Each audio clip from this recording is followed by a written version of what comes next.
Just sport looks beautiful, serene, calm in the air.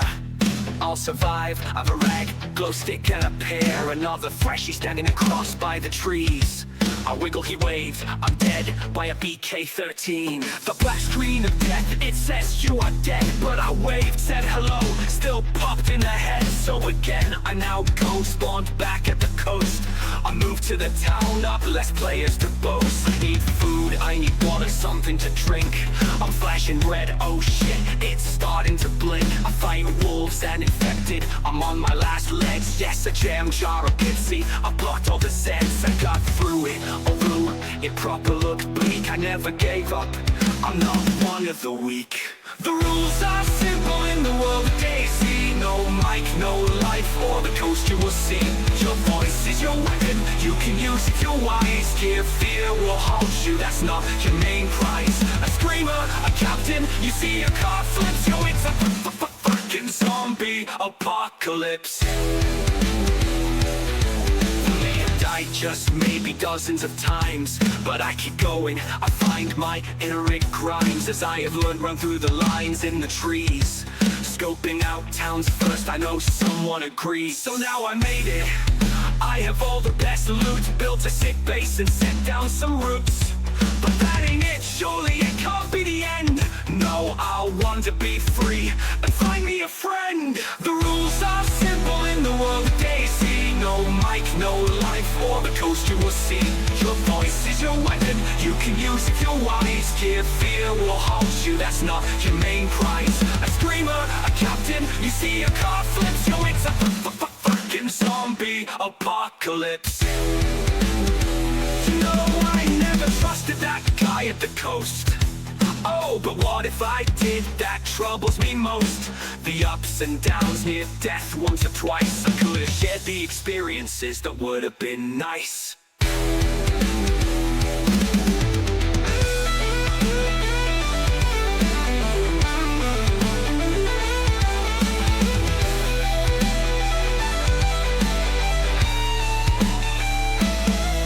know, I never trusted that guy at the coast. Oh, but what if I did? That troubles me most. The ups and downs, near death once or twice. I could have shared the experiences that would have been nice.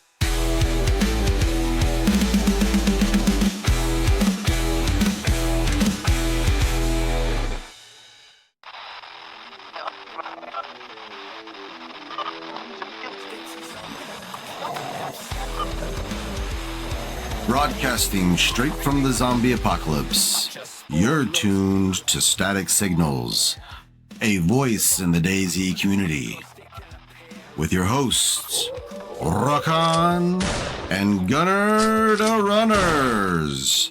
Survive the static, share the signal.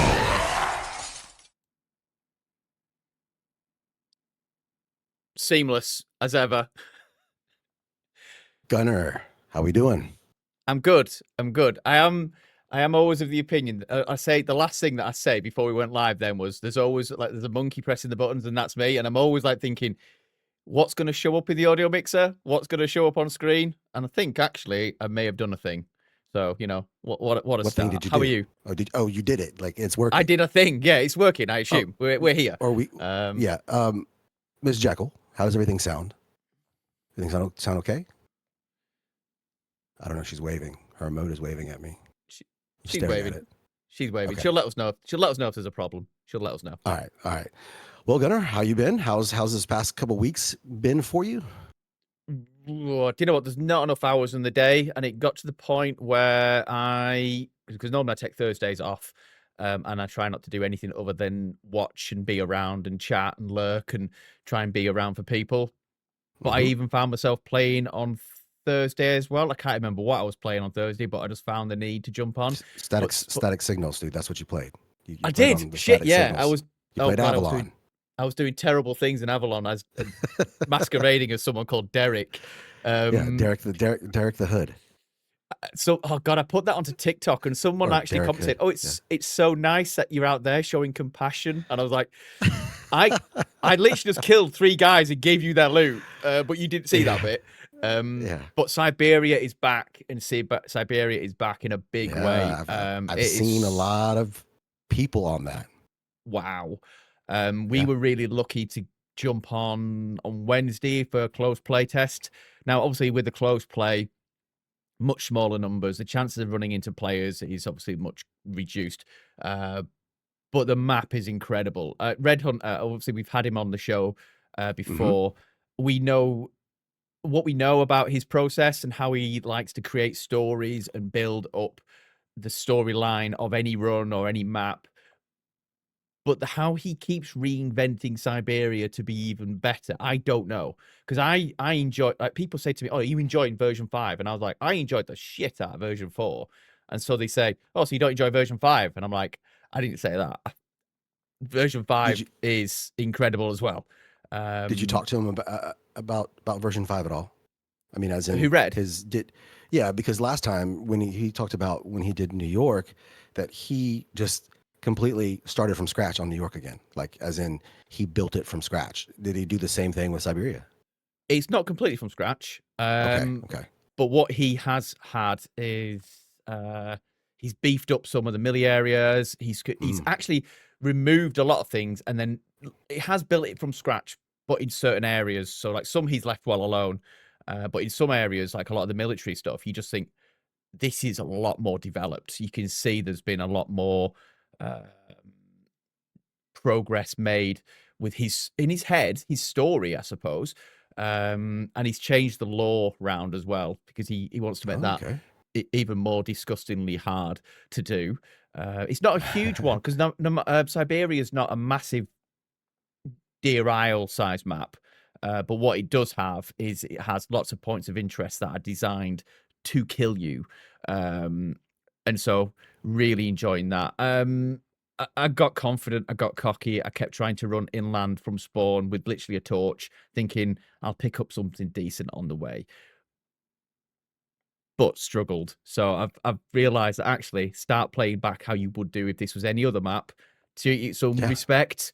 Treat it with some respect. Treat the players, treat the players on it with some respect. And actually, I'm now quite deep into the game and into the map. But yeah, there's awesome. There's so much good stuff. Have we spoken since my stream snipe event? That was so much fun. That was on no. I mean, that was that was on Eggcart. Hard Home are working hard. They've got Eggcart, and they've got Sarov now, which is Rostov or used to be Rostov. So they've got AI. They're doing some different things at Hard Home. Some really cool stuff. But yeah, how about you? I mean, super busy just with life. Went out of town with the wife, got away to the mountains, did some hot tub and stargazing with fire pits, and it was fantastic. You always need a little bit of break. You always need to get, I don't know, I'm a nature kind of guy, so I like to get out there and get under the stars, get my hands dirty a little bit. What are you pointing at? I'm going to say, are you telling us that you like to get naked in nature? Is that what you're telling us? Oh, I'm not saying that, but I'm saying that I like to get into nature and have a good time. But DayZ, I've been on Greene County a good bit. Actually, I'm working on another video right now of a Greene County run that I had. That was fantastic with TJ. I don't know if he's still here. TJ and Dickie and McSquish, and we went on a little adventure. And it'll come out pretty soon. Hopefully I'll get it done this weekend, and you'll get to see really, really bad PvP. I mean, horrible. I missed so many shots that it's painful to watch, but the moral of the story is that we kept going and pushing the fight. So we were chasing these dudes and we were shooting at them while they're running away from us the whole entire time. But the same group of people that it was probably the longest. I don't know how long of a PvP battle you ever had, but this probably was like 2 hours long that we were chasing this group. Wow. Okay. But I was for the first part of it, I was on red health, so I was very slow moving. So, and TJ was running ahead of me, and it was just kind of like this back and forth. We kept on finding them and taking shots. I'm not going to tell you the ending, but did you say there was a guy called McSquish? Yeah, Mighty McSquish. I fucking that's a cool. Every time you get people in your chat and they have the next name, you're like, I'm not just saying that. I fucking like. I love that name. That's in my head now, but it's there. So McSquish. I'm having that. So it's TJ, Dickie's Dynasty, and Mighty McSquish. Fuck yeah. Yeah. I love it. Good time. A good time. So yeah, working on that. I cheated on DayZ a little bit and did a couple of adventures with 2 other creators. I won't say anything till we all put out stuff, but it was a good time. Played a fun game called The Headliners, which is almost like it's an apocalypse game, but it's you don't have guns. Your weapon is your camera. God, it's so much fun, dude. It was hilariously fun. You got to check it out, Gunnar. Check it out. You can jump into that game and play like 30 minutes and it's fun. 30 minutes of just a good time. Okay. I want to know what you get up to with a camera in the apocalypse, but okay. I mean, you're just taking you're reporting to the news. All the other survivors that are sitting at home on their couch holding their little cat and like praying that we don't get murdered by monster aliens from another dimension or something. And I'm letting them know what's happening outside. I like it. Hey, yeah, McSquish is in the house as well. I love it. We were just talking about you, McSquish. What's happening, brother? Gunnar loves your name. All right. So other than that, I mean, we got went on another lone adventure. TJ was there as well with and then we had Holy Bald who did the music for us. That's the music you listen to at the very beginning. That's Holy Bald. And I'm working on something about that one too, but we'll see. It's some videos take longer than others because of inspiration on what angle you want to take it. Nice. But yeah. Other than that, speaking of what you said earlier about lore, we have somebody here with us, a special guest that we're going to interview today that is all about the lore. So yeah, we have Lawless here today. Most survivors enter DayZ looking for the basics: food, shelter, weapons, a chance to make it through one more night. But some players see something else in the ruins. They see stories buried beneath the map, questions hidden in empty buildings, meaning in the places most of us would run straight through. Our guest today has built a name by exploring those forgotten corners of DayZ and turning them into something bigger than gameplay. Through cinematic storytelling, documentary-style videos, and a deep curiosity for the world behind the world, Lawless Media has helped players look at DayZ in a whole different way. Lawless, welcome to Static Signals. We're happy to have you. Hello. How we doing today?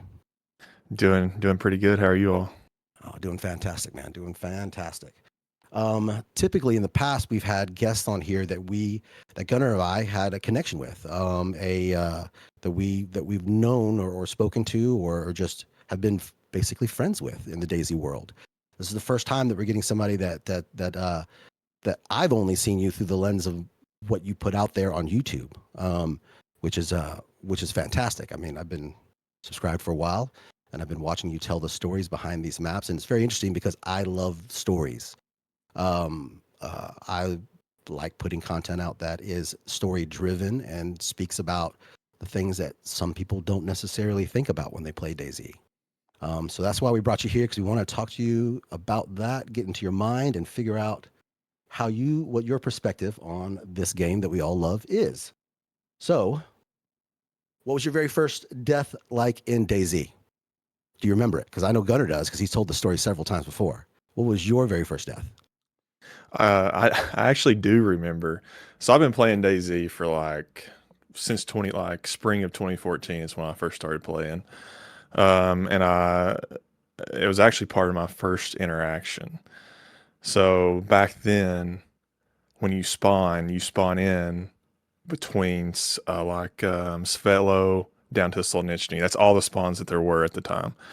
And I think there might have been some at like Three Valleys or something like that. And I was looking to get to Berezino. Well, I was running the wrong way, and I run into these 3 guys in Kamiwobo. And we all know like the evil stories of Kamiwobo. I mean, and I'm thinking to myself, like the guy tells me where I'm at. And at the time I didn't even have a mic. I had like earbuds or something like that.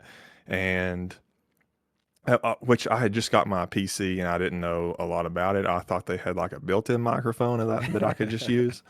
But that obviously wasn't the case. So I'm like typing to this dude, asking him where I'm at, and he's like, "Oh, you're in Kami Wobo, and Berezino's the other way." And so I just asked him to kill me because that's where I was trying to go. And he did me the honors, and I don't even remember like anything past that. But that was like my first interaction in DayZ. So, and that also my first death. That's pretty crazy because it took forever for me to actually have an interaction with another player. I was a scared survivor when I first entered the game, where I'd avoided every person that I could. Oh, so you I just played ran the away game. from everyone. Yeah, I played the game the wrong way. So that Plus, I was the complete opposite. Every person I ran into, or every person I saw, I try to go up and talk to them, whether that's awesome. the outcome was death or whatever. So in terms of like you as a player, has that developed over time? So essentially, like what we're saying is, what kind of DayZ player are you, and has that developed from day one, or have you kind of kept the same principles throughout? I would say when I first started playing, it was, I mean, it was pretty chaotic. I was always looking to get in some sort of interaction, but of course, back then, like, I mean, I think the culture of DayZ is completely different than it was then versus now. I don't feel like a lot of the, you watch a stream and I don't feel like a lot of the interactions are just organic interactions. I feel like they're, some of them are kind of forced or whatever. And like I talk to people now in game, uh, and it just don't feel the same. So back then, it was definitely pure chaos. But now I kind of regressed in the way I play to an extent. I try to avoid most people because it's like if you run into someone, speaking of, like Chernarus, like that map, if you run into someone outside of the coast, like you're probably going to get into a gunfight with them, especially if you're on, official servers. Hmm. Now, that's pretty much all I play is official. I don't really play, community all that much, but in my experience, that's what I run into. So I would say more of a stealth, um, cautious type gameplay now. What about you, Gunnar? How's your gameplay changed since you first started? Mm, well, in all fairness, I think my gameplay has developed since moving over to PC, because the level of PvP was very, very different on console. Well, it was for me anyway. Moving over to PC, I felt a lot more confident going into PvP battles, close quarter stuff, than when I did back on console. But there are times that I do want to just run solo, and so I will actively avoid Hmm. conversation. Like, Hmm. not I won't ever ignore anyone, because it's one of those things you go, "Hello," and then you move on. But there's times where it's like, I don't want to team up right now, because I just want to be alone with my thoughts and talk to chat and just have an adventure. Um, so I think I fluctuate. I think I really fluctuate depending on my mood. Do you ever play off stream, or how No. often? I would the day that I ran this week on Thursday off stream was the first time that I've really pretty much done anything off stream for a good while. It's just fitting everything in. In all fairness, it's more of a, not that bad. I don't like playing off stream. It's just finding time to do it, because DayZ, you generally just don't jump on for 10-15 minutes and have a run around and then disappear again. You are on Right. for a good while. But yesterday I was on console run, and I teamed up with a Spanish guy. He barely spoke any English. I barely spoke any Spanish, but we Hmm. spent a good 2 hours together bodging our way through. And I thought, actually, I Yeah. need to do this more. But there are days when I'm just like, not for me. Not Yeah, for me. I caught the very end of that stream when you're trying to tell that fellow goodbye, and you're Yeah. butchering Spanish pretty bad. Um, Fuck. I'm sorry, you're doing really great at Spanish. I didn't mean to say that. That was kind of Hasta slip. luego. Lo siento. I'm off. Okay. um, I I guess mine's similar to yours, Gunner. I mean, I was, but it all depends. Like if I'm running with a group of people, I mean, it's we're gonna run and we're gonna talk and we're gonna talk to other people and not necessarily befriend everybody, but we're gonna interact with most people that we get with. If I'm running solo, I tend not to. I tend to be a little more stealthier. But if I see somebody, I might say hello, just depending how they look. I mean, obviously this is DayZ, so if they're holding a gun in their hand, I don't think I'm going to run up to them and say, "Hey, what's going on, buddy?" But yeah. But the move from console to PC has definitely changed how I play the game. I'm a little more freer. I think the what is it? The player base is a little different. Dickie's in Have the house. What's up, brother? this is for Lawless, and actually, to be fair to you as well, Rakan, have you ever been running with anyone and within a minute or so realize that actually you don't want to, so find a way to ditch? Oh yeah, yeah, that's happened many many times. Has it ever gone wrong? Have they ever then tried to find you again and it's been a little bit awkward? They did try to find me again, but they never found me. So that was definitely a good thing. Because I have this awkward moment where they reappear and you're like, oh shit, hi, I lost you whilst I was looting for made up things and nonsense. But yeah, my play style has definitely developed moving from console to PC. But here's just moving a little bit away from that. Like, so when you sit down to edit, like late at night or whenever you sitting down and edit, like what is it that keeps you alive? Does coffee, tea, music, the will to keep going, to put out content and be motivated? So what keeps you doing what you do? Probably just the will to put out content. I don't drink coffee or tea or anything like that, so um, it's just pure will, honestly. And I'm a night owl too, so like I think I'm my most productive at night. So that's when I try to work on videos. Morning time. I spend my time on the computer early in the morning. I wake up very early. And this is really weird because it's not just a case of content. This goes right across the board, no matter whether you're doing sport, academia, or content. People are wired to work better at completely different times of the day. I work a lot with young people in education, and the amount of young people who struggle during the day, but actually their brains come alive and their creativity comes alive at night. And then with the same with the sports, you get used to training at certain times of the day. And so I suppose actually whatever walk of life you kind of throw at this, everyone does stuff at different times because their brain is conditioned to being more alive, to that creative process. Do you ever find yourself losing track of time if you're doing stuff at late at night? Oh, every time I start editing, I do. I think this will take X amount of time, like 30 minutes or an hour, and it's 3 hours later, and I'm still working on it. So Have I you ever got definitely to the point? lose. Have you ever got to Sorry, the go ahead. point then? No, sorry, I was just jumping in. I was thinking, have you ever then got to the point where you've been late in kind of editing really late into the night and then just not bothered going to bed and just rolled into the next day? Damn, that's Now I tough. will say that so I've had like several YouTube channels like directed or like that was DayZ was the main content, but I have had nights where I have done exactly that and just continued editing into the next day. So or That's great. playing. Actually, I have a story about that. So when I Go first ahead. started playing DayZ, um, another one of my friends I worked with, he bought a PC too, and we would play together. But we were so addicted, we would get off work. We worked like Monday through Thursday from like 4 p.m. to 1 a.m. So on Thursday nights, we would get off work, come home, and we would play DayZ from like 2 a.m. till probably Friday evening sometime, just straight. Love that. That's just insane. I don't know how. I don't know how. Like there, I see people out there, and they're just they put those crazy hours in. I know DayZ's easy to get lost into, but my mind totally it only can handle DayZ probably for maybe 5 hours, and then I'm just like, whoa, I need to. That's my max.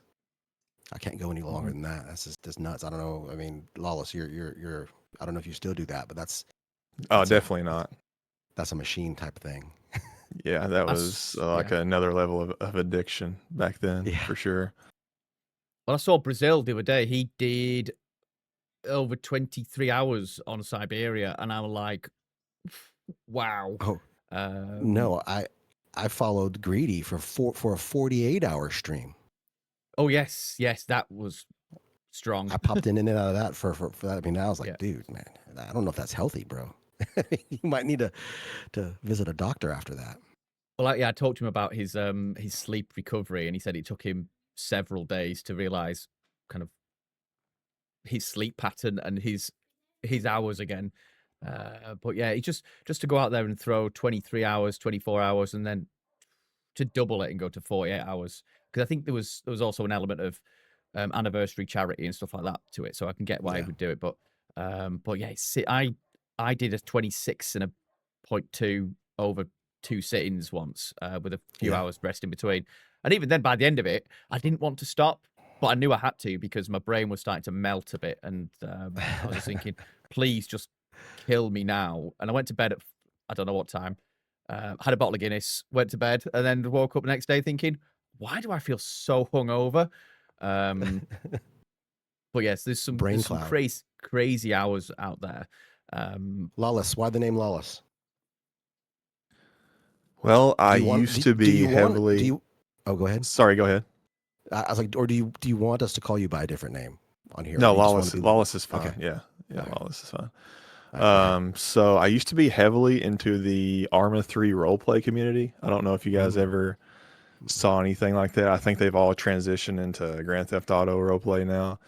But I used to put, countless hours in that too. Used to stream under the name Lawless RP. But the name actually comes from a movie that takes place in the region that I grew up in, which is Appalachia. It takes place there, and it's about like running moonshine and all that. So Yeah. I just kind of took that, and that's kind of what we did in Arma 3 roleplay.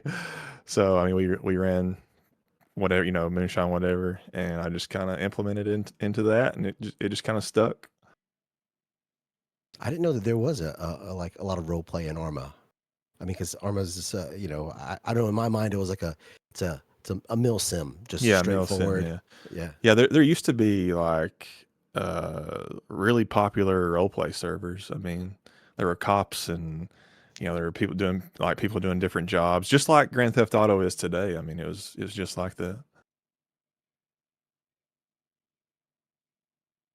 You have a lot of history with DayZ.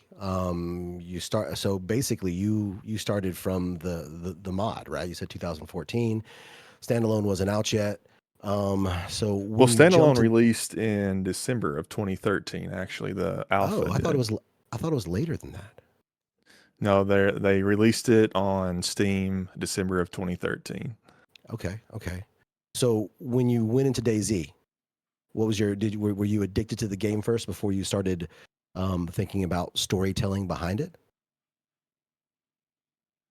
Well, as far as the lore, yes. I used to make like mini movies about my stuff that would happen to me in DayZ. And I credit most of that. I don't know if you guys remember like the YouTuber named Mr. Moon. Yeah. He does. I think he does like Grand Theft Auto roleplay now, but he created like some of my favorite DayZ content ever, and it was just all storytelling. So that kind of like sparked it before like I got into the lore. A Like I was lot of always people- interested in like the backstory of DayZ because and kind of what got me into it was, so when I first started playing, like we always stuck to the East Coast. So it's from like, Berezino to Northeast Airfield up to Novo. We always stayed in that area. And one day I was playing by myself and I ran west and I saw Green Mountain. And I was like, what? Like, what is this? Like, I'd never seen anything like that, like in my life. And here I am seeing like a huge radio antenna, like in this game.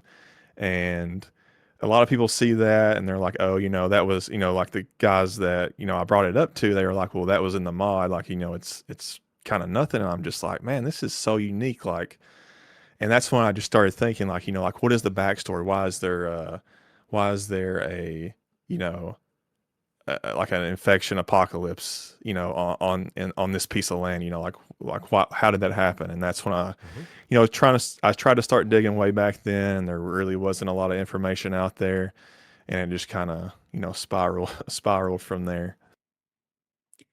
So I'm going to jump ahead a few questions because you've kind of piqued my interest in a question that we were going to ask a little bit further down the line. It's like, you said you went west and you saw Green Mountain and it started generating more ideas and things. So is there a piece of DayZ lore or something within the maps that DayZ players either miss or completely misunderstand, do you think?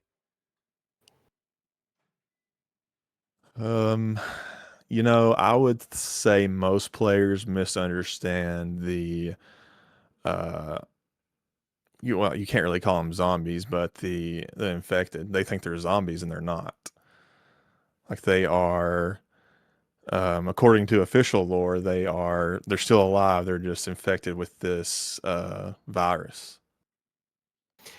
Wasn't Dean Hall a little bit back and forth on that? Because I think, didn't he originally at some point say that they were zombies? And then they went back and said, okay, well, no, they had this, what is the rotavirus? Isn't that like a form of rabies or something? I'm not really sure. I'm not a doctor. I play one though sometimes. Anyways, Well, actually, his brother is a virologist, and he's the one that came up with with like the backstory to the infected. And Dean Hall wanted to get away from your typical zombie apocalypse and wanted something more realistic.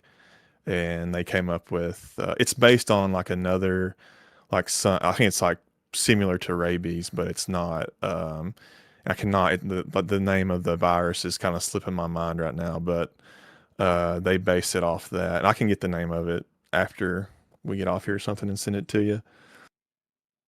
Thorzy, what's happening, brother? Yeah. Okay. So, everybody calls them zombies. I call them zombies all the time. Zeds. I hear Zeds all the time. The fact is the fact. Everybody, we all know it's infected, but it is your story, so you can do whatever you want. Right. Because I run around and I say, it's a fucking zombie apocalypse. What are you doing? Get out of here. So yeah. A lot of people think the Z in DayZ stands for Z, but it don't. Right? It stands for 0. Yeah. Yeah. So like day 0. Which there's other aspects to that too that make no sense to me. Because in one of the trailers for DayZ, there's like a sign on the wall or like writing on the wall that Hannah sees, and like I think it's like the release trailer, like the 2018 1.0 release trailer. And in Russian or whatever, it says it's been 5 years. But if it's day 0, that means it's pretty much the first day of the apocalypse, right? If it's day 0. So that's, like I think about stuff like that. Most people probably wouldn't, but. Dorzy's one that's been around since the early days of DayZ. He tells stories lots on his streams about how the game was way back when and where we are today. That we have a better version of the game today. Of course we do, but that's something that you have as well. You have all that early information about the game. Something that's interesting that you've talked about in some of your videos is that that little pit in Krasno military. Am I right? Commence military. About how previously in the game in the past were you able to get into there, but now they blocked it off in the game. They've changed that. Yeah. So I can't remember the exact update, but it was around 0.50, probably around 2015 or something like that. One of the updates brought in 3, we'll call them bunkers, but they're just like underground places around Kamensk that you could take a ladder down to, and there were just like piles of bodies, and piles of trash, piles of like the hazmat trash bags or whatever. And the only one that's left now is the one that is closed off. You can't get to it. I think you can look down into it, but you can't. There's no way to get down in there. And they were going to leave them, but there was something to do with a collision mechanic that was causing a lot of issues on the server when they had those in experimental. But they never came out and said exactly why they took them out. You mentioned earlier about that you mostly play just official. You don't really get into community a lot. You made a video on the mouse explaining some of the lore, and you tie that into actually what goes on into the official maps. You've done one on Essaker, right? Which was pretty interesting because that map is pretty damn good, and I'm glad the maker is back making it again. Yeah, I was getting ready to say, like, as soon as I released that video, he posted in his Discord that he was going to start working on it again. So that's pretty awesome. I'm hoping. Yeah. I'm hoping that. Is there any news on that? I mean, is he close? Is he close to an update or what? Because that map is one that is underutilized, I think. Yeah, I was in a stream a while back, and I cannot remember the streamer's name, but they were talking about how they were getting ready to release West Essaker. So hopefully, because that's like my favorite map. It's cool, man. The video was cool. I've seen. Yeah. I mean, 'cause I only spent, I guess, the versions of Essaker that I've actually ever played were like the Halloween ones. Because they're always fun. They're chaos. I mean, Yeah. But I haven't really necessarily spent time on actual like the Halloween Essaker. So, but what you showed in your video was pretty sick from that from the map itself. So, I mean, it's something that we should all maybe get in, find an Essaker server and explore. Yeah, I would definitely recommend it. I don't think there's many populated Essaker servers now, but there are a lot of cool points of interest. And originally, that map was supposed to be bigger than, Trinaroos. Oh, really? Yeah. So I've always been like a massive advocate saying that like map makers, modders, server owners are essentially keeping the game fresh and keeping things different and keeping things moving. Do you think content creators and streamers can add to that as well by inspiring people to do different things in the game and try new things? Do you think we have a responsibility to inspire people, or like where do you see we are? Where do we fit in all of this in this circle, do you think? As content creators, we definitely need to be, we definitely inspire people to play, because that's why I started playing in the first place. I think I found DayZ on Twitch late 2013 or something like that. I had just bought a new Xbox, and I don't know if you guys remember, you could watch Twitch on the new Xbox that came out that year. And it wasn't like 5 months later, I was selling my Xbox, buying a PC so I could play DayZ. So like content creators are probably like they're definitely the backbone of your community as a developer or a game or any, you know what I mean? Yeah. I mean, they promote it every day. Every day they stream, every click on a video. They definitely do. Sometimes, there's that, what's that called? The streamer loot, right? Right. Yeah. Yeah. Sometimes certain streamers, especially the big boys out there, they get special attention. Like everybody was complaining about the whole thing for Sakal when that came out, the rollout, that there's too much was given to the streamers, too much time for it, and it kind of maybe hurt some of the spice for the game, as in hyping up Sakal. But yeah, I will say that was. I didn't really like the way they rolled it out, letting the bigger streamers play it first, which is typical and common for most games. But I feel like it kind of took away the exploration for other players. I mean, they saw their favorite streamer go out and do all this, and then 2 weeks later, like, do they buy the game or do they not? Do they refund it? What do they do? Um, and I think it just kind of, people saw, instead of like being able to explore, they just saw it through their streamer's eyes and decided not to get it. Because a lot of those guys, 2 weeks later, when it came time for release, they wasn't playing Sakal. So Right. Mm. So I know you stay pretty close to canon when you do a lot of your videos. I mean, there's not much canon out there. How much, I guess, because I know that I just come up with a story in my head what I think things look like when I'm playing the game. So, I have a story in my head of how Sakal came about and what happened there. mhm. How much interpretation do you use in when you make some of your content exploring some of these documentary style lore driven videos? Like, do you, because I mean, with Sakal itself, you basically, I remember your video for that. You did use some interpretation on it, but I mean, and it made sense in what you said. But like, they're expanding Sakal, right? So the new Right. bunker has more information in it, and I've been dying to get into that damn bunker, but that key I can't, the scientist I can't ever find. Anyways, I digress. But yeah, so there is going to be more lore that's going into that one. So hopefully, it give us a better insight what happened within DayZ.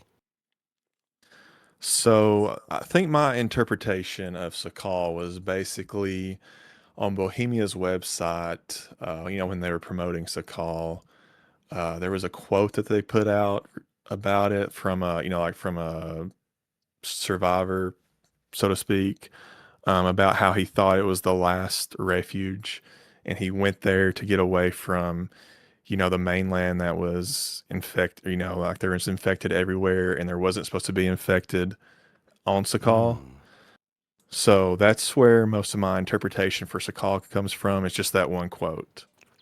And then you can just, you can kind of piece together what happens or what would happen in an apocalypse like that. right, right. So what does obviously we've talked about interpretation of this. So what does your process look like from your first idea to the finished upload? Do you have a set timeline, time frame, process, or do you ad hoc things? So what's your thought process behind it all? Like, when I'm creating a Yeah, video, is that what you? yeah, yeah. Um, so I what got me into like making lore videos was a creator called Epic Nate. I don't know if you all are familiar with him, but he creates like Grand Theft Auto lore videos. He creates Skyrim, Fallout lore videos, and I kind of got all the ideas from him. Um, so basically I just based everything off what he does. And there is a couple of other YouTubers that I kind of base some of my other videos off of. Like, for instance, I'm working on a video right now called Odd and Obscure Places of DayZ, and it's basically probably places you would never visit within each of the maps. But I got that idea from another YouTuber called Any Austin, and he makes different. He don't make DayZ videos. He makes like Skyrim videos, and he kind of has like the same style I do. Well, I guess I have his style, I guess. Um, but I get a lot of ideas from other content creators that create content on different games. As far as like my process, it's just I'm kind of ADHD, so once I start working on it, Aren't we I all? just go, and it's kind of just ad hoc, I guess. So do you ever script things out and then gather what you need, or is the process completely different every single time that you're creating content then? I do the script first. Okay. I try to make the scripts as simple as possible so everyone can understand. I do on a couple of my videos, I did try a different style, and I like going back and watching them. I really didn't like it. Um, so I stick to like very simple a very simple style with my scripts. As far as everything else, once I get the script done, I go and get footage, whether it's from uh, different YouTube channels. Of course I ask for permission to use their stuff, and then all other content is usually from like the DayZ wiki or like Wikipedia or something like that. A So lot a of the lot, lot stuff of, I already know. I just need to, I guess I just need to see it other places and get like just the idea in my head on how to put it on paper. yeah, a lot of research goes into it. I mean, your editing is rather good. It's like what you said. It's very documentary style. I think what Yeah, it says on your YouTube is, we make documentaries. yeah, Well, yeah, you're the only one that I know of that makes documentaries for DayZ. yeah. Um, and I mean, it's cool, man. I mean, a lot of us are bigger nerds than others, and just don't want to run around and shoot people. We want to know what's actually this game's about. Um, Right. and I'm a big nerd, by the way. I will say that I think DayZ is one of the games where a lot of people don't really care about the lore, and because I get comments saying like, "Who cares?" Like, not all the time, not every video, but there are comments that are like, like, who cares about the lore? Like, we just, run around and shoot people. So and something else too is, there was another DayZ creator. He made a DayZ lore video, and he was, he has probably, I think he might have 100,000 subscribers. So like, I'm thinking, okay, this guy made a lore video. It should get, millions of views because, you know, given his, subscriber count, it should be way up there, but it just didn't do the numbers I thought it would. So Huh. I just don't think people really, I think there's just a few of us that, care about DayZ lore, and the rest just kind of Do run you around want and to shoot people. do you want to name the creator? Rav plays. Oh yeah, Mm. okay. Well, I know who Rav is. Yep. Um, I mean, you've put out 16 videos for this channel on YouTube, 17 maybe now. But you have over 2,600 subscribers, which is fantastic Yeah. for the amount of Mhm. videos that you put out. I think Yeah. one of the videos you have like what is it, 175,000 views on. I mean, That that's was huge. the original DayZ lore video. I think it was the very first one on YouTube, maybe. I thought your mouse one came out first. I don't think, even though Sumrak is a DayZ dev now, I just don't think, Namask is really canonical to DayZ at all. I Hmm. think the Namask Crisis, it came out, it was a mod for Arma 2. So, I mean, as DayZ was, but yeah, it was a mod for Arma 2. Oh, so it was a mod separate from DayZ. It wasn't a mod Yeah, for it DayZ. was called the Namask Crisis, and if you watch that video, I just go into into detail on like what happens on the island before you as a DayZ Right. survivor gets to Namask. I don't like Namalsk. I hate playing You that know game. what? I am That not a fan of Namask either, to be honest. Playing it, like, the story is awesome, but yeah. As a like player, I playing on it, hate it. God I don't enjoy it. damn. Go ahead, Gunnar. Sorry, in terms of jumping back to the process that Uh-huh. you have, like, and regardless of whether you do YouTube or TikToks or Instagram Reels or just Twitch content and etc., everyone has their favorite parts, and then there's parts that they don't like to do. So, what bits do you like to do, or think, you know what, this is my favorite part of the process? And then, which bits are you thinking, "I- I'm doing this, but I don't really want to do it, but I know the actual thing needs doing." So, what do you do it in a priority order, or is it, but where does it sit? So what do you enjoy? What's your favorite part, and what's the bits that you don't like to do, but you know you have to? Oh, my favorite part is putting the story together and writing the script. Mhm. My I kind of enjoy the research and collecting like the pictures and the video and all of that. But my least favorite is probably everyone's least favorite, and that is the editing.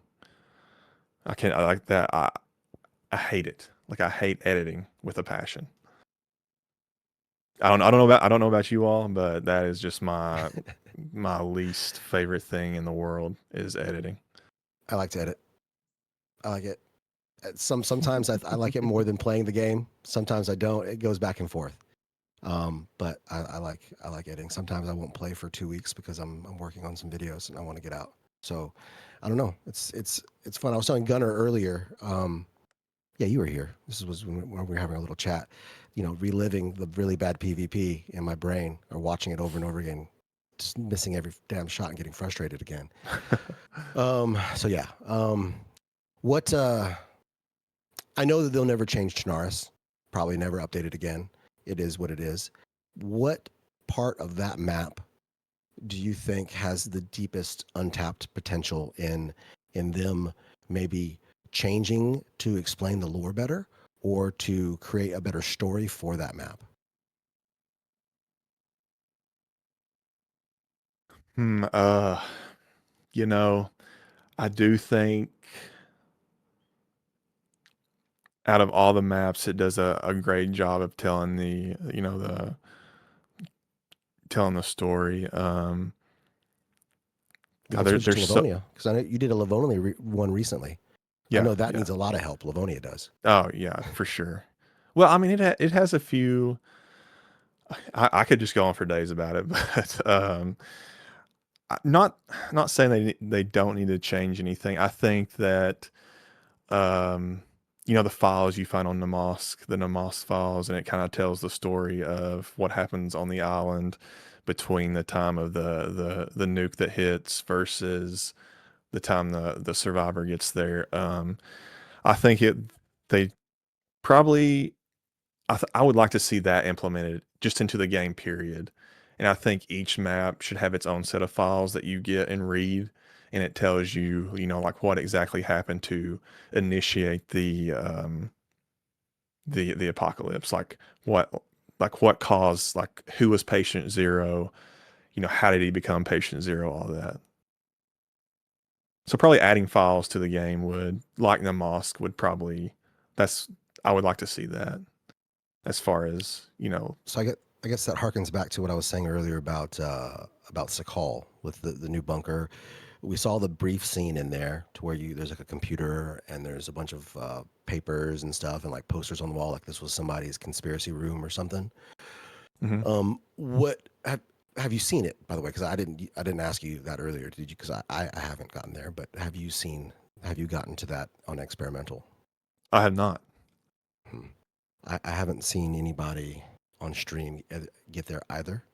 Um, but so I guess maybe just Marks. Maybe we saw a little bit when he went in there, but I'm sure that I guess we'll have to do that. Gunnar, I need you to make it to the Sakal bunker, okay? Okay. I do have a question, and I'm going completely off topic here, and it just came to me whilst we're talking about the creative process and stuff. So, like, as a creator, a writer, someone who plans and puts storylines together, have you ever considered writing a storyline and actually giving it another creator to then go and actually put together? So like comedians, shows, they all have writers who sometimes will write for the actual show itself.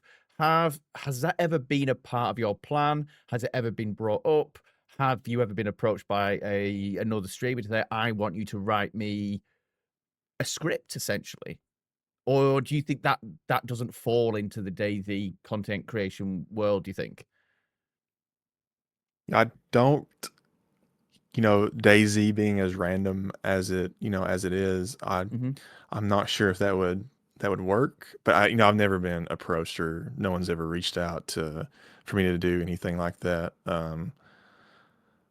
But yeah, I'm not sure how that would work, seeing how random DayZ is or can be with the interactions and Hmm. gunfights and such. So Well, like with maps, especially specific servers, like when I played Xbox, I was a part of a server, and they kind of, I don't know if it's on accident how it started, but I was role playing as a survivor at the radio station, and I was broadcasting out, telling the story of the map in my own way.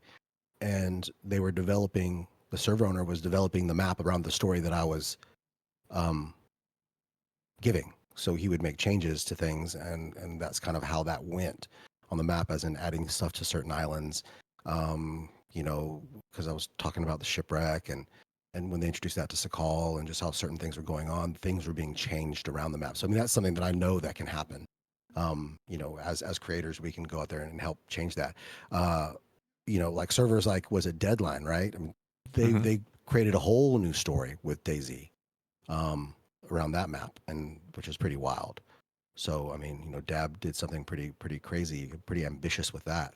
Um, but so yeah, it can happen, Yeah. Cutter. But I don't know. I don't know, as Mm. in content creator to content creator, if that's a thing or not.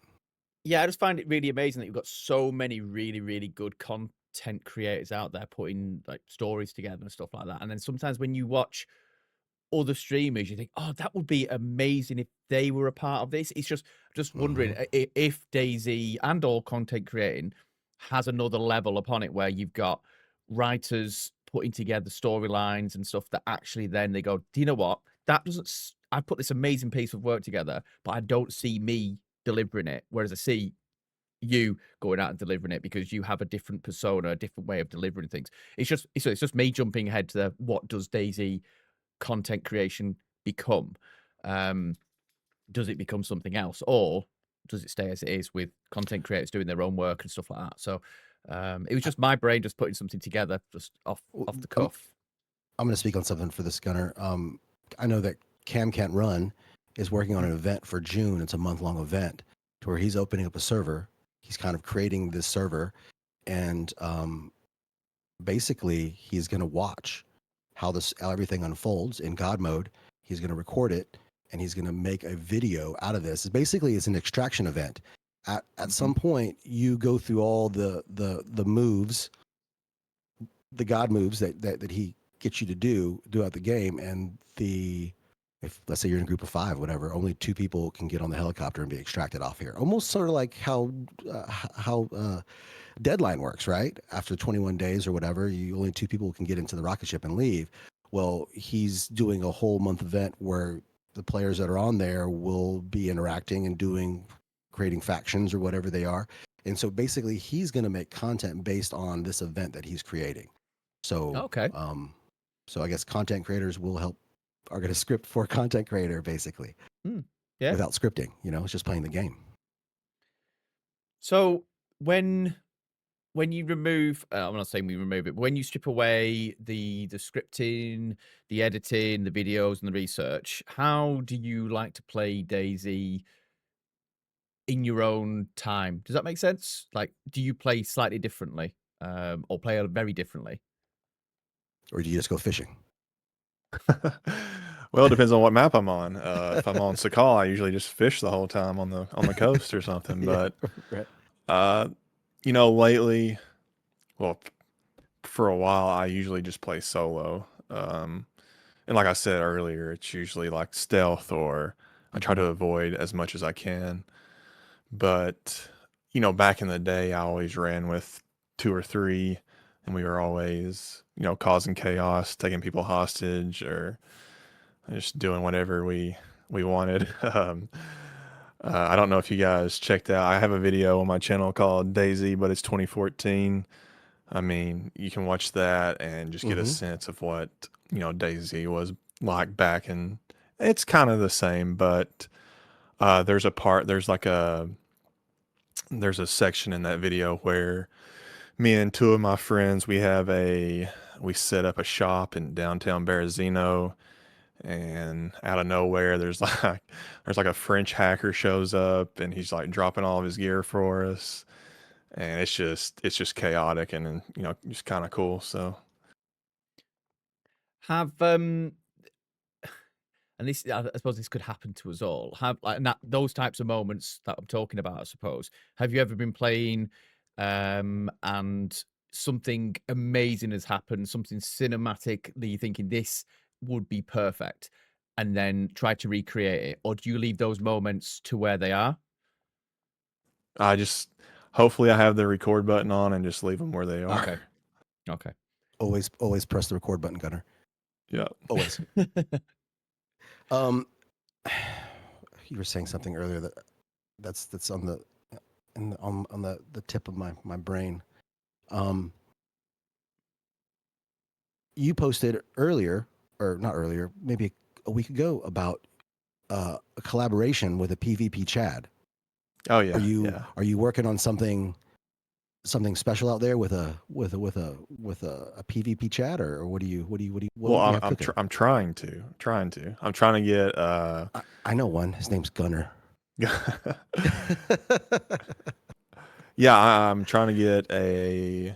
It's like I said, I only play official, and my PvP skills have drastically dropped over the past 10 years of playing DayZ.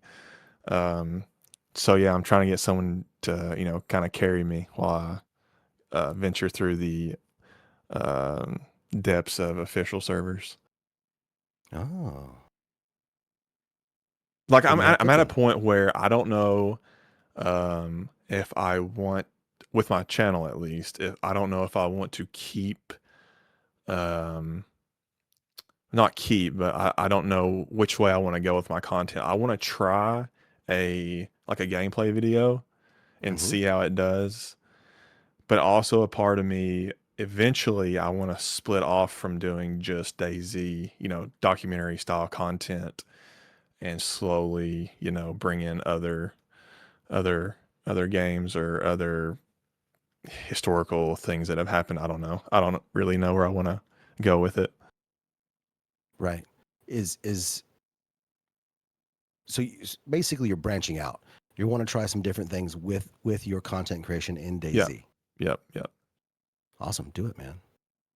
Do it. You can show us. You can show us the fails. By the way, you don't have to have amazing PvP battles that you win. I know that. Right. Yeah, I know that. Smoke and TRMZ always. Well, TRMZ always he loses a lot, but he's an aggressive player. Good. Um, Gunner. I'm an aggressive player sometimes. So you say that you're looking at branching out, and you're looking Yeah. to do Yeah. different things and things like that. But in terms of DayZ, is there anything that you feel that still needs to be done? Is there a subject that you haven't got quite round to yet, or something that you have looked at but you've put kind of keep pushing back? Is there anything that you've got on the burner thinking I still need to make this? DayZ Iceberg. Are you familiar with the Iceberg videos that they're like I don't know, Red Dead Redemption 2, Iceberg of Mysteries, or have you guys saw those videos on YouTube? I think I understand the idea of what Yeah. is like. There's so much more beneath the layers of the Yeah. iceberg other than what you see on top. Yeah. Yep. What's funny about that is that I collabed with another DayZ creator, and I was like, you make some good points in some of your videos. Would you like to help me make this style DayZ video? He's like, yeah. We talked about it some, and I was like, I'm gonna get all the stuff together, and then we'll go from there. I think it was like we kind of it was kind of weird. Like he just one day just didn't respond, and then like 3 weeks later, DayZ Iceberg is on his YouTube channel, and I'm just like, No. seriously? But and his was just basic stuff, just stuff he had pulled from like Reddit or whatever. Like the one that I'm currently kind of working on is, you're probably gonna see stuff on there that you had no idea about. When is that coming? I have I have 3 or 4 more videos I need to get finished, and then I'll probably start working on it then. So probably sometime in the summer. It'll be long. It'll probably be like an hour long or something like that. How much content do you have on the back burner? Like as in like that's in process. Do you work on videos and then stop and then work on another video and then stop and then work on another video and then go back to the first one? Or is it just I try to get everything done for one video. But here lately, I've not been able to do that. I've been working on multiple, at the same time. Yeah. And I think I have 3 just sitting there right now that I need to complete. I have 2 uploaded on YouTube that are not, live yet. So yeah, I think I have enough content through like May or something like that. But I will be doing a very in-depth video on the mosque, and then I'm gonna start working on the iceberg video. I like And how the PvP video if I can ever, get a right, chance guys. to do that. Are there any Chads out there in chat that can help Lawless out? He needs a PvP Chad. Voiceover Smith, PvP skills. That's a gem, and he'll very very very choice words to all the people that that you guys encounter. He's a wild card. Okay, perfect. So yeah, that's kind of your process is very kind of similar to what I do. I mean, I get to a point in the video where I'm like, okay, I need to put this down, and I'll start up another one, and then I'll think about what direction I want to go, and then I'll come back to it. But yeah, looks like you have a lot cooking. I like what you've done with your new Chnaris video, because you did the original one 4 years ago, I think, Yep, and yep. you come back and you revisited it, and it's I like that kind of approach because you can see where you were then to where you are now. You did that in a Molsk video 4 years ago as well, and I'm excited to see what's happening with this new one. What you've come up with. Yeah, it'll probably be over an hour long too, so can't wait to edit that, Oh yeah, it's like you spend 16 hours editing for a 1 hour video or something. Yeah. If, though, hypothetically, you had unlimited time, unlimited resources, is there a video that you or a story that you would want to dedicate to? Probably one giant video of all the DayZ maps, all the official DayZ maps, just the lore behind each one in one like long video. Like how they all tie into each other. Yeah, yeah. Okay. I do plan on doing that, but it'll be after Badlands releases, so Yeah. What's your thoughts on Badlands? can't wait. Used to play I know it's not the same map, but as far as I know, it takes place in Takistan, correct? Yep. Yeah, so I know it's Well, not the Takistan Takistan map adjacent. it's not the Takistan map that we can play on right now, but I do have a lot of experience on Takistan just through Arma, so I am pretty dang excited for it. Now, is it bigger than Trinaroos or? Yes. Yeah. Okay, that's what I was thinking. So 50% bigger. Oh wow! So we better get like 100 players on that thing. Will it run? I don't know. Yeah, yeah. Have you ever thought about the digging into the lore of Deadfall? Because that's a pretty popular map, and there's lots of things going on with the lore and the environment that you can see, and you kind of like the game kind of develops as you move along through the actual map itself.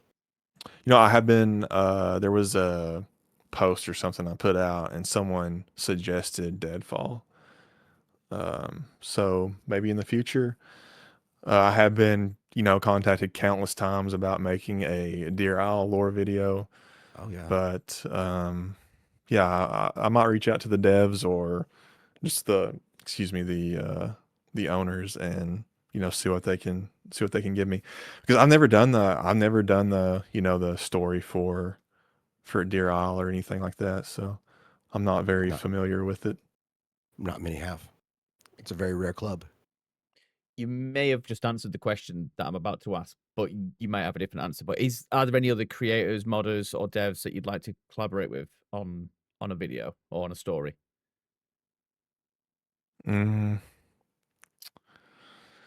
Let's see. If I had to choose a dev to work with on a story, well, I mean, it would be Sumrak, but he put all of his work out there for Namos. So I would probably say the devs for Deer Isle.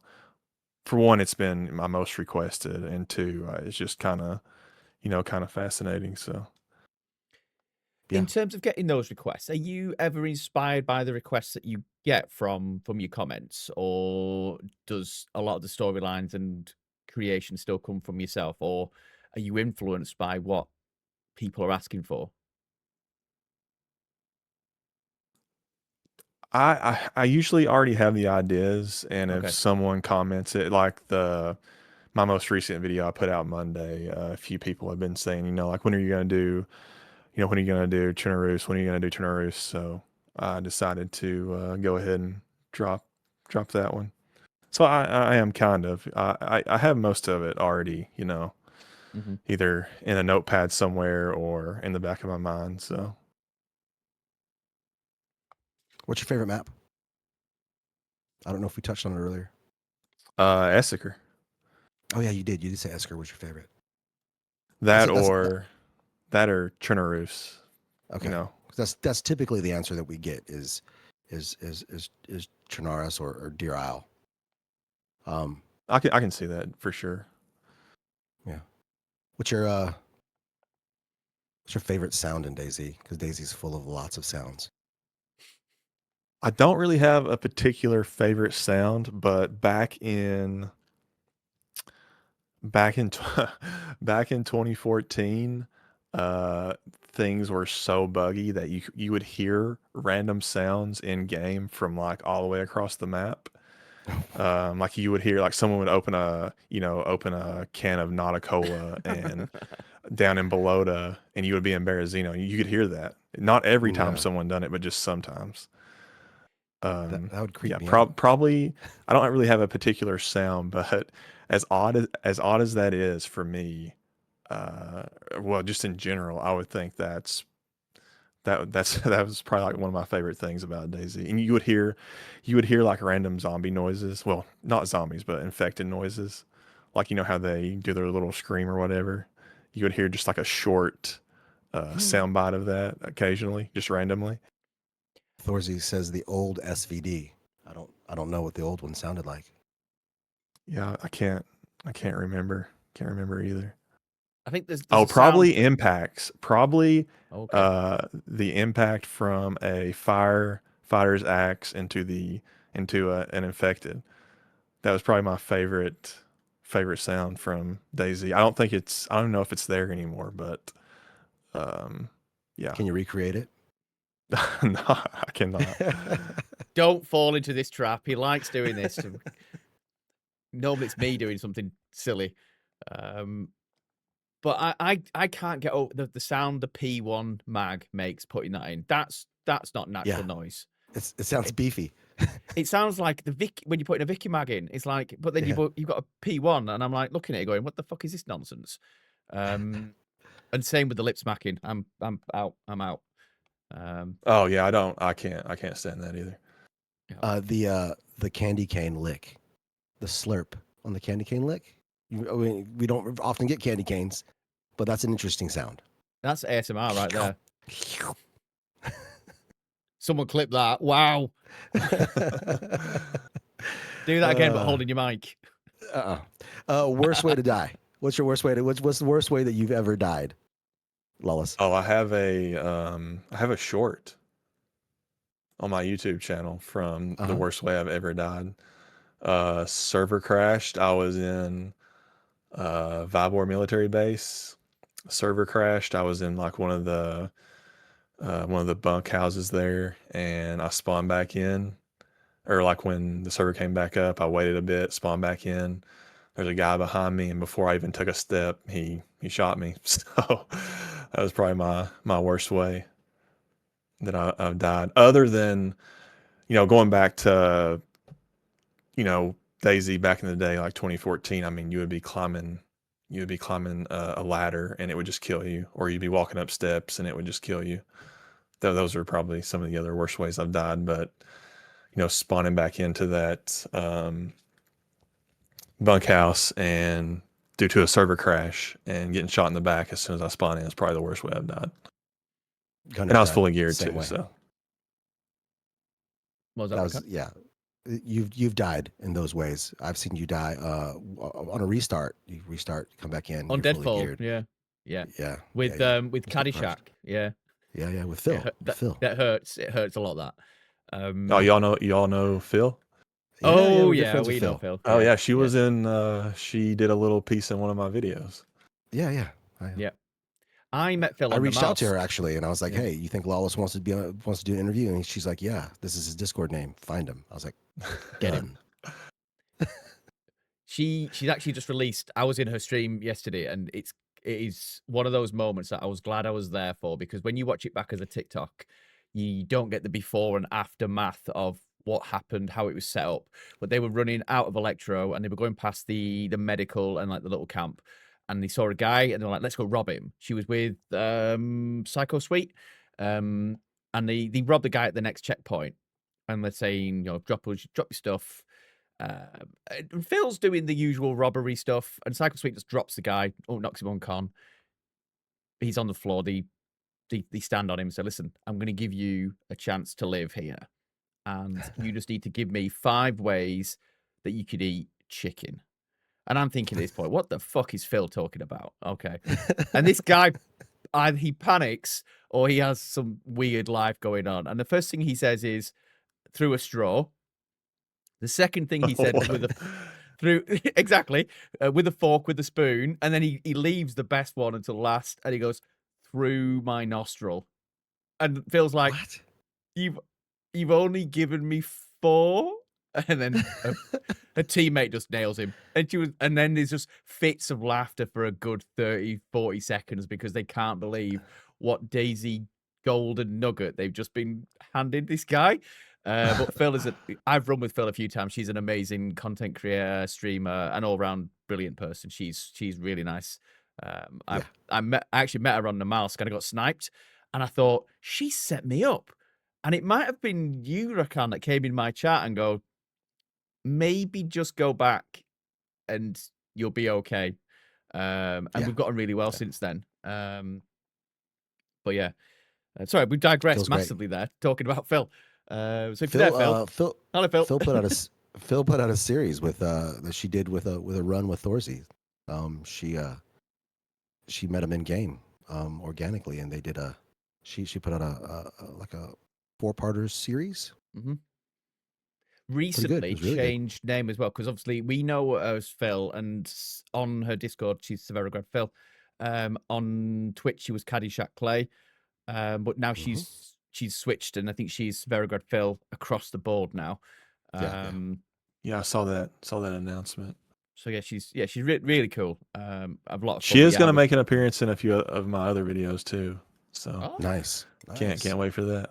Yeah, I saw the first time I didn't see her stream or anything like that. Some of her YouTube videos of her like doing the poetry thing with DayZ. I don't think it was really poetry, but that popped up, and I clicked it, and I saw her, and I watched them. I was like, dang, I need to get her on a video. So I reached out, and she was like, oh, of course. So yeah, she's big onto the psychology of DayZ. Big on the psychology. She put out that one video where it was like she was like analyzing the mind of a DayZ player or a survivor. It was pretty fucking cool, man. Good stuff. I'm glad that you have her on you're collaborating with her. Yeah. One DayZ myth other than the infected, because you said that earlier. One DayZ myth you'd like to bury forever that you want done. The pronunciation of Chernaris. It's Chernaris. I've caught you say that. I've caught you saying that over and over again, but I'm like, I'm gonna say Chernaris because that's how I say it. What a shitbag. Okay. So is that? Go ahead, Gunnar. No, you carry on. You go on with your Shannara's talk.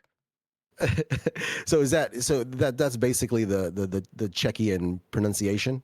Yeah, it's the lore accurate, as some people say, pronunciation of and also if you watch any of the cutscenes in Arma 2 storyline, which is what DayZ is based on, they pronounce it Chernaruss. They don't say Chernarus, and I pronounced it Chernarus for the longest time until a creator named Agony. I don't know if you guys know who that is. I've heard of it. Yeah, he only makes DayZ shorts or whatever, but shorts. But he made a DayZ short on like the correct pronunciation, and I was like, wow, and he's right. And then I watched some, old Arma 2. Well, I was actually making a video, and I was watching some of the Arma 2 cutscenes, and sure enough, that's the way they pronounce it, is Chernaruss. And I was like, makes sense because, Belarus is not Belarus, it's Belarus. So Right. What? Totally makes It's sense. not Belarus. Now that you said Belarus, you're absolutely right. Well, you know what? We need to next time DayZ puts on a stream on Twitch or on YouTube, I'm gonna tell Marks, and be like, hey dude, you're mispronouncing it. You work for the company. You need to pronounce it right. See what happens. You'd be cut off. he did call a what is it called, a winter queef on stream. interesting. Yeah. I mean, he's the community manager. Sometimes you just need a winter queef and enjoy yourself. Yeah. In terms of, so I'm going to move away from the queefs. We all have that one weapon, or maybe two, that we feel when we find it in game, we feel invincible with it. Which gun, which rifle, which weapon do you have in hand and think, I'm good, I am ready to go? I would say, well, back when I first started playing, probably the Mosin with the bipod and a scope, but now probably just the Blaze with a scope. I just play stealth and sniper, and I don't really. I mean, I'll sit outside of a town for 20 minutes just scoping it out before I run in or anything like that. So probably the Blaze with a scope. I've got a lot of respect for that. I like that. A lot of people, their main goal is to run to Northwest Airfield or some military complex with a lot of loot, and that's just not how I play. Like my preferred loadout is an improvised backpack, like a flannel top, cargo pants, a cowboy hat, and a Blaze. Like that's all I want. Cargo pants are decent though. To be fair, they are. Yeah, they are. They are strong pair of pants. And now I will say that either a stab vest or one of the military vests. But other than that, I don't really go after military clothing or helmets at all. And everyone's like, you're gonna, you're one shot. But if I'm one shot, then so be it, I guess. Don't get shot. I picked up a ballistic helmet the other day as a freshie. Put it on my head. I got shot in the dome, and it saved my life. Just saying. Help me create a long run after that. Go ahead, Gunnar. You're breathing. You were saying something. I was about to take a big breath, but like obviously we just talked about what you like as your loadout. If they removed a gun or a rifle from the game, which one would you never be that fussed about never seeing again? The AUG, probably. Okay. Not a fan at all. I hate the sights on it. Yeah, that's a bad gun. It has very fast rounds though. It shoots very fast. The fire rate on it is great. It's probably the best fire rate in the game. I'm pretty sure. But yeah, you can't ADS well. It doesn't. It's hard. It is one of those, isn't it, where you want not always what you would class the best gun in the game is the one that's most comfortable in your hands.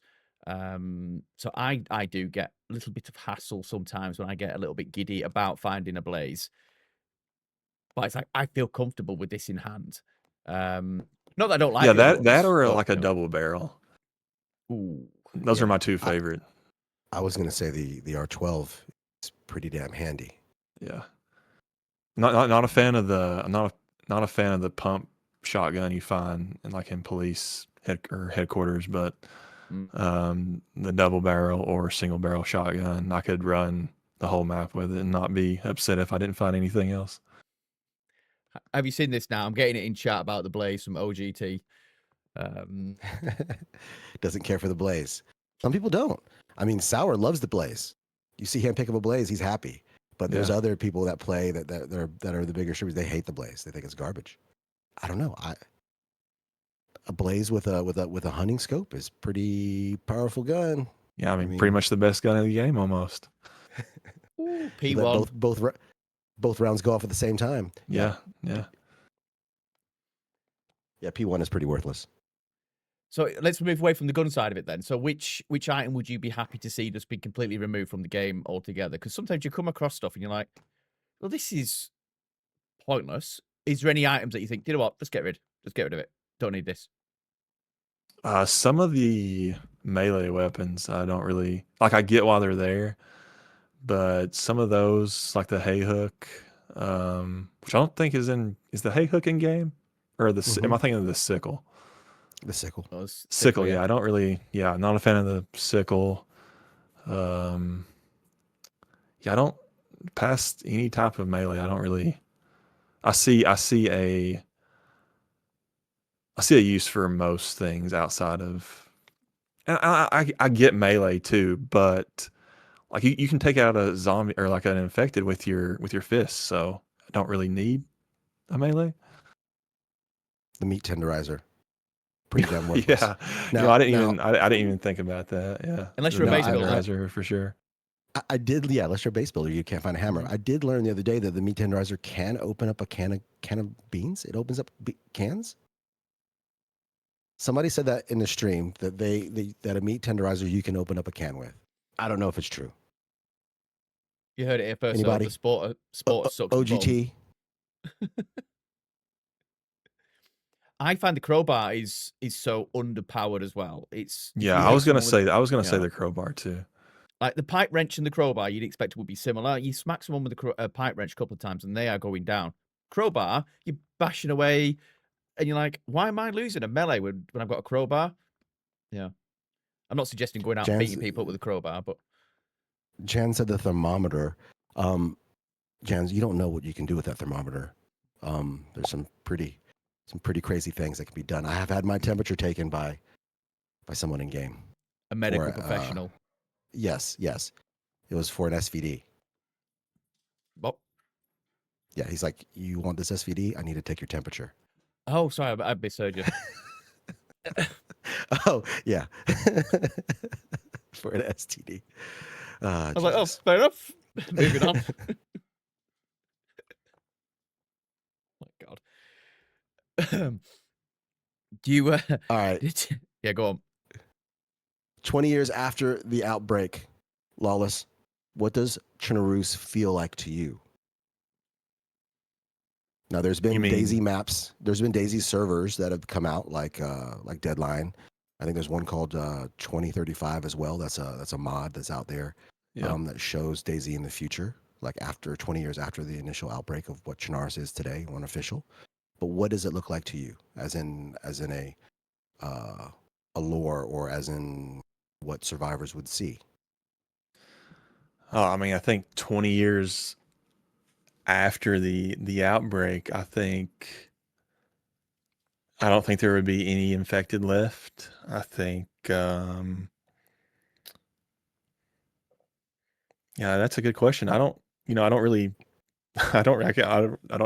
know what to tell you, because, if you think about, if you want to get like, technical about everything, seeing how infected are still living people, at some point they're going to die of hunger, correct? Yes. Right? So 20 years later, you wouldn't have infected.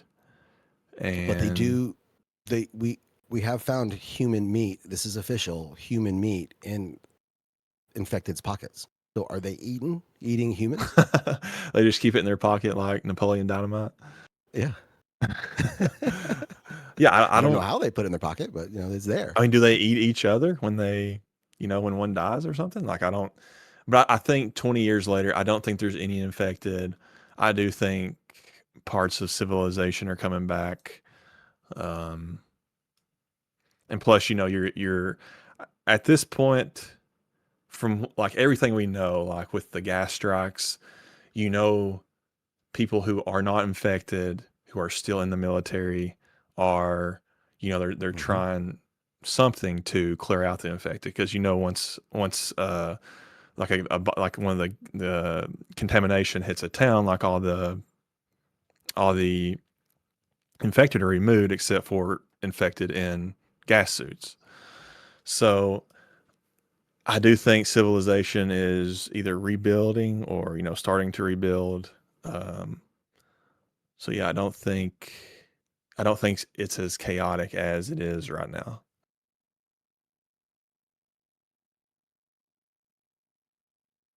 Mhm.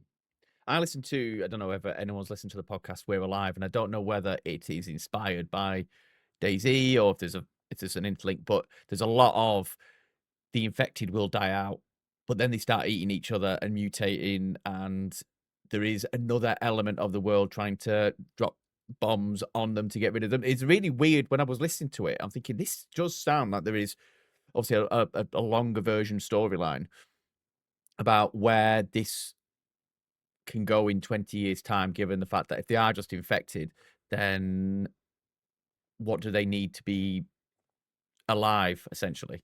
Um, but yeah, it's an interesting one, that. Does DayZ 2 bring the story forward whenever we get a DayZ 2? By the way, maybe 2030 or 2040. But when does it? How, do they progress the story? I mean, I guess it's kind of like, you know, can you progress the story for DayZ other than just making new maps? Because there's technically not necessarily like a real story. I mean, you don't have the full details. I guess that's kind of why we love the game. Right. But where would you think DayZ would take this in a DayZ 2? I do think that they will progress the story as long as Sumrak is still there. Um,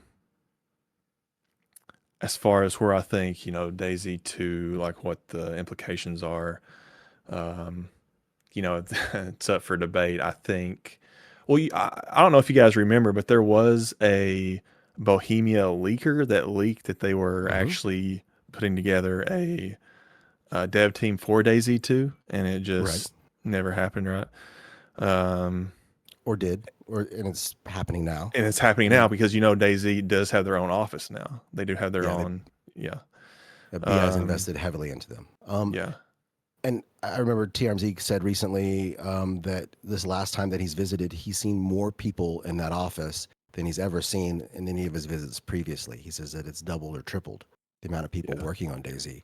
So what are they doing? Because they're not working on this damn 1.29 because it hasn't come out yet. No. Yeah, I don't. As far as where I think it goes lore wise, I think we're just on a different map. Maybe there's a cure that we're trying to find.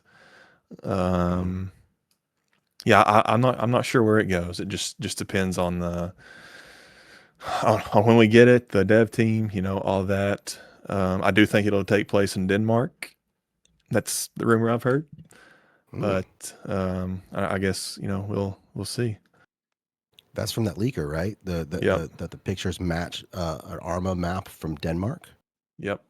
Like I showed Copenhagen or something like that. It's Denmark? Like islands outside of. I'm not actually sure. I don't want to speculate or anything like that, but that's what we're doing. Breaking news: DayZ 2 is in Denmark. It's in Denmark.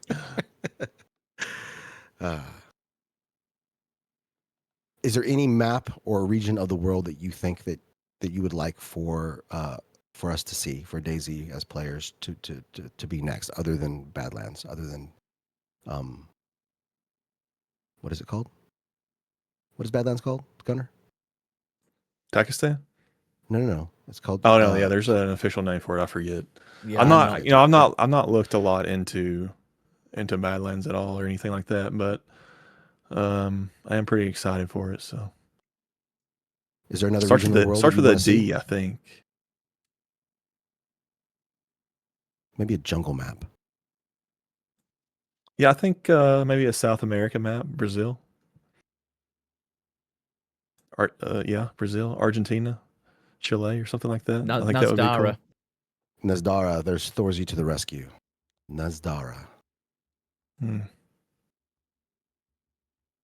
Wobo's put out Yeah, a I'm not. bunch on Nazdara, and it kind of dips into like the lore because he talks about the actual the the terrain, the rivers that are included, the highway. I guess he's getting access to some of the files, so he can kind of see how they're building it and what it's how it's forming because Nazdara is, I guess, right next to Takistan. So, and I think he's kind of linked it to a region in the world to where there are these rivers and they move across the map. So, I'll have to revisit some of those and we'll talk about that another time, Gunnar. But I think I think what's happening with this is going to be it's going to be amazing. This Nazdara map is going to be fantastic. Just the if anybody's played Takistan, it's like a sniper's kind of thing. It's almost kind of like we get that with Avalon, right? To where you have like these long rifle battles, um, over great distances, and having to figure out like ranges and stuff. I mean, I've seen Thorzy out there taking these shots, like you're just dancing in the desert back and forth, shooting at people from great distances. It's pretty tough. So I mean, I guess you could on something like that, you could get 100-player pop on that one, and hopefully it will do well. Yeah. The development and the build of Sakal was, I think, it's my favorite map. I think it looks beautiful. It's the most beautiful map that there is. I like that the feel of the map and the actual like what would you call it? It looks lived in. It looks like people have actually lived there and survived. But it's not as successful as some of the others. You touched on like about Sumrak developing something and he'll develop the lore for the future of DayZ, but he developed that map and it's not getting love. What do you think it needs to be a successful map or popular? I don't know if popularity means success, but I guess in terms of money it does. But what do you think needs to happen to Sakal to make it a better map for or more popular map for players? Just, you know, well, for one, I like the map too, but I hate making a fire every 5 minutes. I think that's a turnoff. I think the way it bottlenecks when you go to the higher loot areas, I think that's a turnoff. And something else I think is like really affected Sakal was, certain content creators having a negative perception of it because content creators obviously mold well. I mean, like people have parasocial relationships with content creators, so whatever they think the content creator thinks, that's what they're going to think, regardless if they've put 1,000 hours on the map or 10. I mean, they're going to think that if their favorite YouTuber says something. As far as what they can change about it, I'm not really sure unless they change unless they give you something to do other than just going to the bunker. And I know there's keys that you can get from the shipwreck down in the southwest that you can unlock the containers with or whatever.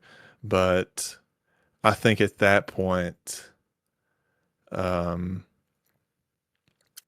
you probably, you're probably as geared as you can be at that point, and there's no point in getting the keys and going to the containers. But I just think there needs to be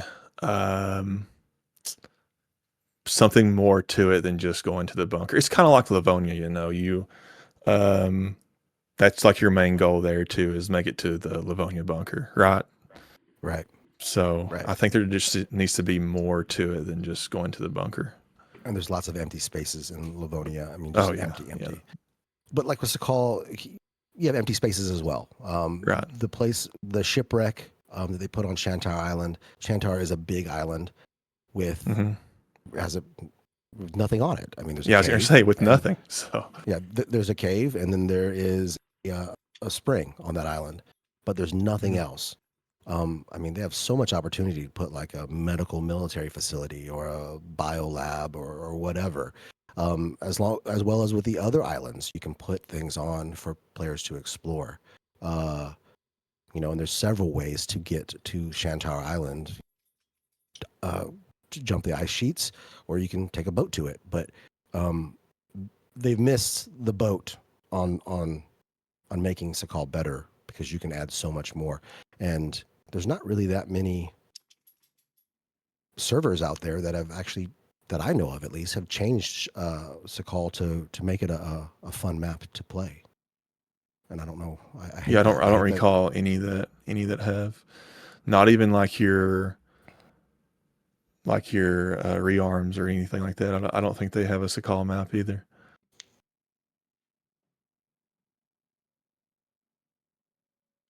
Gunnar, do you have anything? Well, I think every time we do one of these with these chats, different either content creators or server owners, map makers, streamers, I just keep seeing another world and another dimension to the game that I picked up 3 years ago, basically.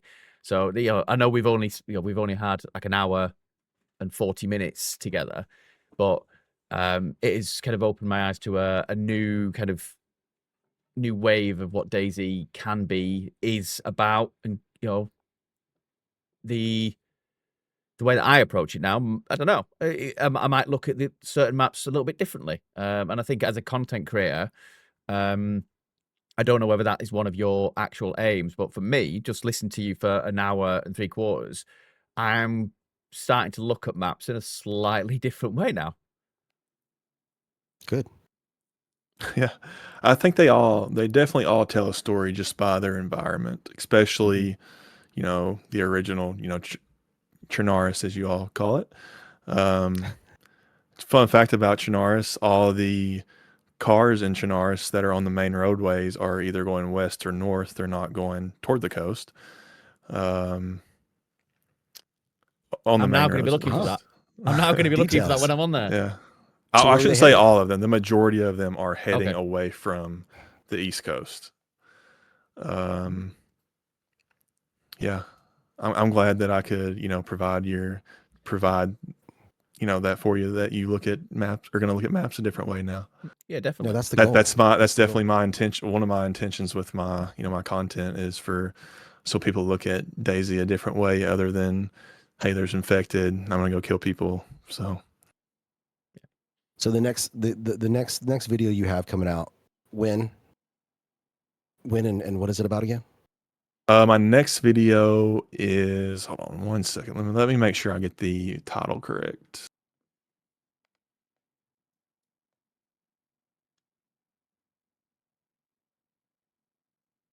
It will be out Friday, and it is called "These DayZ Items Don't Exist Anymore." Okay. Okay. All right. And I'm sure you're going to give us an explanation on why. Of course. You said you're working on another one, Oddities. Oddities in DayZ? Yeah, obscure and odd places in DayZ. Yep. Can you name one without something for us? Just a little nibble. I don't know if I can pronounce this the correct way. Kumurna is a town that is in DayZ that I guarantee that like 99.9% of the players have never been to. Kumurna. Okay. Yep. Gunnar, that's your mission. I actually, no, I think someone mentioned this in the event last week, and I was like, "Where the hell is that? Is it east of, or is it north of, just north of Novi Starry area?" It is southeast of there, I think. Oh, it's nowhere near then. Fucking hell. Right then. But yeah, thank you for coming on, Lawless. It's been amazing to like kind of catch up and find out a little bit more about your processes, what you'll do, what your plans are. And like I said, it has been a really nice opportunity for me to, as a monkey with a gun who runs around shooting people and being generally offensive, to see the game in a different light through someone else's eyes and actually think, you know what, there's a lot more to this than picking up a scorpion and electro and causing carnage. Well, I appreciate you all, having me on and being able to, talk about this. It's, I would call it one of my passions. I fell in love with DayZ, a long time ago. And although I don't play much anymore, most of my time is dedicated to creating content. I just love DayZ. So Yeah, we that's will the hard part about creating content. Yeah, and we'll get your Playing socials time. and stuff posted into the Discord. And we obviously really look forward to looking forward to your progress and your content now. I appreciate it. The future's bright, dude. Future is bright. Well, thank you all. I've spread it out everywhere I can. Hopefully we'll get you some more views, but you're successful on your own. I mean, you've done it with 16, 17 videos. You have a lot of subscribers, man. And that's a testament to what you're putting out there and that people want to learn this stuff. So don't listen to that bullshit comments that go in YouTube. Yeah, GG's, Those dude. people just trolls. That is true. They do give me a hard time about the way I pronounce Chinaris too. So no, it's Chinese. What are you talking about, dude? Get out of here. I mean, I kind of laugh at those comments, but all right, man. You're more than welcome to stick around. I think me and Gunnar are just gonna say goodbye to everybody and just close it out. But if you want to get out of here, I wish you well. We'll talk soon. Hopefully we'll get you on again here in the future, and after for sure you have some more videos out, and we'll talk again about DayZ. Sounds good. Take care, man. Lawless. Thank you very much. Everybody go to YouTube, See y'all. subscribe to Lawless, and watch his videos, man. He's a great content creator. Love him. He's a good chat too. Gunnar, There we go. what are you doing today? What are you doing for the rest of the day? Well, weirdly, I'm gonna go sit and watch The Immortal Man, which is the Peaky Blinders film, which is on. So I'm gonna go and do some of that, and then possibly after that, do some cheeky lurking as I do before bed. I've never watched Peaky Blinders. I know it's shameful. By order of the Peaky Blinders, you have to now go watch the Peaky Blinders. I will do it. Oh, there's another TV show, but you talk about Peaky Blinders. If you haven't seen it, it's on Hulu. It's called Paradise. It's about an apocalypse. It's pretty fucking good. I'm addicted to it. There's season 2, so you can binge watch season 1. Are you the way that you dived in with that? It sounds like you were being paid by them. That was almost. Oh yeah, you were like. Enters brown really envelope. All right, quick shout outs. McSquish, thanks for coming. Jans, great. The lovely, beautiful Miss Jekyll's, fucking amazing. Thank you for being here. TJ, Thorzy, everybody, OGT if you're still here. Voiceover Smith, I know you're lurking somewhere. You're always lurking. Ooh. Thank you guys for coming out. Appreciate it. Oh, we had Yoda earlier on as well. Yeah. Who else did Dickie? we have? And Dickie's was in. I'm just trying to scroll up real fast, but yeah, I think we've covered a lot of people there. So yeah, appreciate it. We are going to raid out though. So Let's do it. we are going to see who is around. So yeah, again, monkey with the buttons. So take care, everyone. And if you see our faces Thanks, again, Thorzy. See you later, it buddy. means I pressed the wrong button. Right. Take care, guys. Talk to you soon, Gunnar. See you later, dude.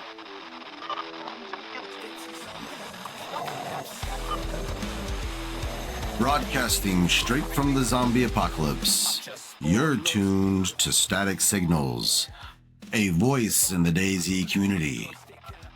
With your hosts, Rakan and Gunnar the Runners. Survive the static, share the signal.